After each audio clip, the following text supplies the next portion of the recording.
La rencontre d'aujourd'hui s'inscrit dans l'option d'avoir maintenant sur l'ensemble du territoire national des plateformes électroniques où les citoyens peuvent faire enregistrer leur entreprise en quelques minutes, comme on vient de le voir ici.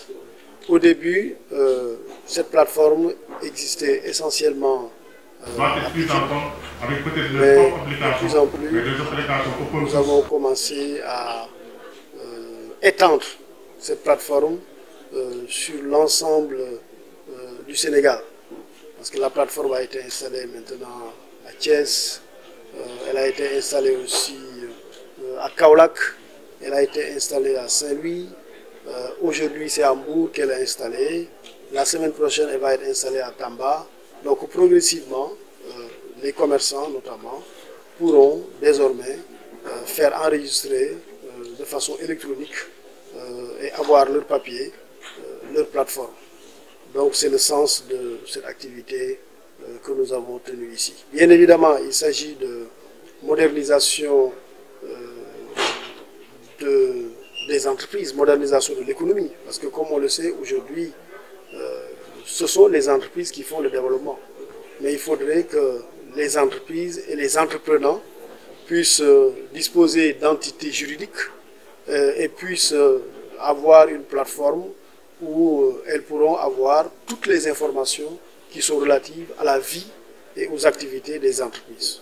Donc cela participe un peu, comme on le fait dans le cadre du Doing Business, de l'amélioration du climat des affaires. Vous l'avez vu, maintenant, pour faire enregistrer son entreprise sur la plateforme du RCCM, ça prend quelques minutes.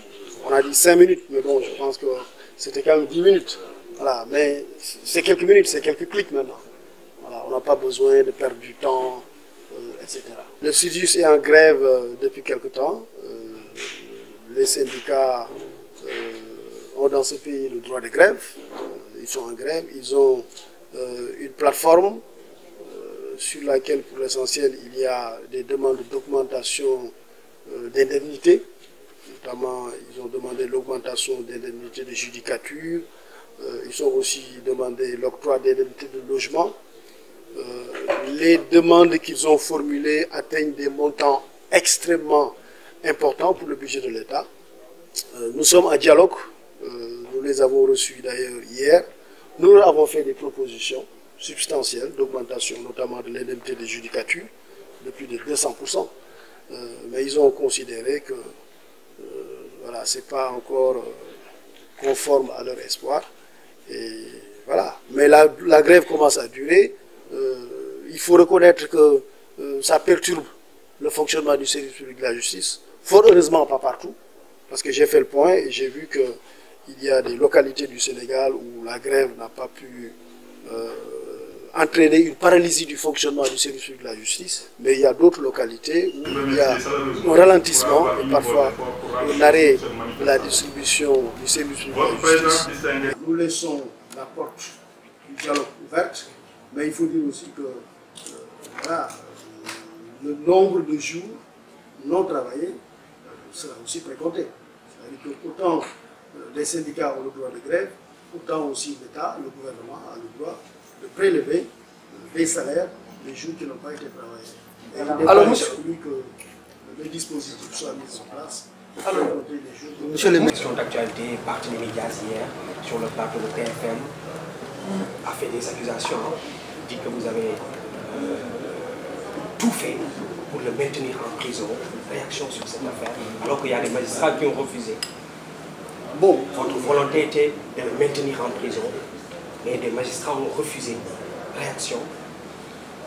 Moi, mon éducation, mon parcours professionnel et mon statut de ministre de la Justice ne me permettent pas de communiquer avec des individus. Il y a un calendrier de programmation, judiciaire, mais moi je lisais dans la presse que le procès chef Benchour a été programmé. J'ai dit, mais qui l'a programmé? Quand est-ce que va être? Parce que moi, je ne sais pas, c'est au niveau du tribunal de grande instance de Bourg qui vient de s'installer. Le tribunal de grande instance de Bourg qui vient de s'installer, mais qui a quand même commencé a bien fonctionné, c'est eux qui vont voir quand est-ce qu'ils vont programmer ce procès. Ce n'est pas le ministre de la Justice qui va parler de bien programmer le procès. En réalité, le président et le procureur. Non, mais moi je suis allé là-bas au niveau du TGI de Bourg. Le TGI. J'ai vu que les conditions ne sont pas faciles, mais ils sont en train, le président du tribunal de grande instance et le procureur, j'ai vu qu'ils sont en train de créer les conditions pour bien travailler. J'ai vu qu'ils ont procédé à des aménagements. Ils ont pu avoir, grâce à l'appui du ministère, mais pas que, ils ont eu d'ailleurs grâce à l'appui de la DLTA, grâce à l'appui d'autres entités, je crois, et par leur propre ingéniosité, j'ai vu qu'ils ont créé les conditions de travail. J'ai vu le cadre, j'ai vu... voilà, ils sont en train de travailler. Donc, et puis, eux, ils viennent de s'installer, mais ils ont même pu déjà faire fonctionner leur chambre correctionnelle, alors que ce n'est pas le cas ailleurs. Vous posez une question à laquelle je ne peux pas répondre. Pourquoi? Parce que comment ça se fait? Doit être prise en compte avec peut-être le propre application, mais deux applications pour tous. À Monsieur le Président de la République, qui lui dit, voici les thèmes que nous vous proposons pour la rentrée solennelle des cours et tribunaux. Le Président de la République en choisit un thème. Et il dit, c'est le thème qu'il a choisi. Quand j'étais conseiller juridique du Président, j'ai participé au choix, bien sûr. Mais aujourd'hui, je suis ministre de la Justice. Voilà, monsieur le ministre. Donc c'est à la présidence. Monsieur le ministre, en fait, une dernière question, recrudescence de la violence.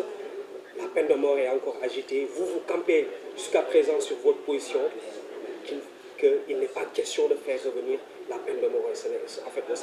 Pourquoi vous campez jusqu'à présent sur votre position? Non, parce que pour moi, pour une raison très simple, c'est que la peine de mort appartient à l'histoire. La peine de mort est aujourd'hui de plus en plus abandonnée. Si on constate ce qui se passe au niveau international, à la fois au niveau des conventions internationales protectrices des droits humains, mais aussi au niveau de la politique pénale internationale, même au niveau des tribunaux internationaux, qui incarnent un peu la civilisation des droits de l'homme dans une certaine mesure, il n'y a pas de condamnation à mort. Ce n'est pas parce qu'un individu, vous le tuez, que vous réparez le préjudice qu'il a fait subir à une famille ou à la société. Non. Ça rappelle un peu voilà, la loi des sociétés primitives, la loi du talion, œil pour œil, dent pour dent. Non. La tendance contemporaine, c'est l'abrogation, c'est l'élimination de la peine de mort.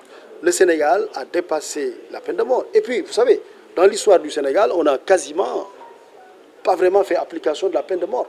Si on fait le bilan de l'application de la peine de mort, même où cela était en vigueur, c'est près de 2 ou 3 ou 4 cas de condamnation de peine de mort. Donc le Sénégal n'est pas un pays de peine de mort. Et aujourd'hui, il y a des problèmes liés à la recrudescence. Et encore, ce n'est même pas recrudescence. On a toujours connu du banditisme, de la criminalité. Il faut trouver les solutions appropriées. Et les solutions appropriées, ce n'est pas la peine de mort. Les solutions appropriées, c'est renforcer la sécurité dans les quartiers, c'est renforcer la sécurité dans les villes, c'est sensibiliser les populations pour qu'elles coopèrent avec les forces de sécurité pour qu'on protège nos citoyens. Donc les mesures doivent être plus des mesures préventives que des mesures qui consistent à vouloir restaurer la peine de mort. Souvent on parle d'évasion, il n'y a pas d'évasion. C'est des détenus de confiance qui partent, après on dit évasion. Détenus de confiance. Attendez. Ensuite, au Sénégal, les journalistes ne posent pas seulement les questions, ils débattent. Mais ensuite, vous avez raison quand vous dites qu'il y a une surpopulation carcérale dans certaines prisons du Sénégal. Ce n'est pas seulement à Hambourg. Aujourd'hui, Rebeuss, il y a une surpopulation carcérale. Si vous prenez certaines prisons, pas toutes, mais il y a une surpopulation carcérale.